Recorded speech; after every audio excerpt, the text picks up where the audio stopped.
Soñar en cubano. Recuerdo cuando llegamos a Nueva York. Vivimos durante 5 meses en un hotel de Manhattan mientras mis padres esperaban el fracaso de la revolución o la intervención de los norteamericanos en Cuba. Mi madre me sacaba a pasear por Central Park. Una vez, uno de los agentes del espectáculo de Art Linkletter nos detuvo en el zoo infantil, y le preguntó a mi madre si yo podía formar parte en el show.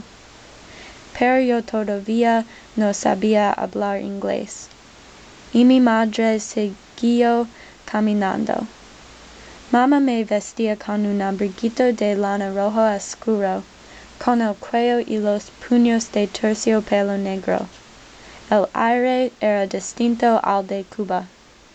Tenía un olor a frío, a humo, que helaba mis pulmones.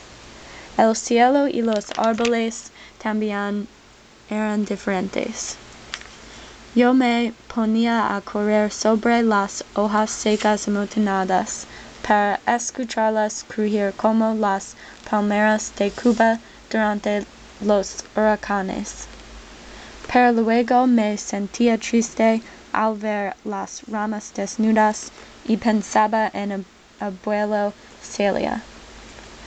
Me pregunto cómo sería mi vida con ella en Cuba.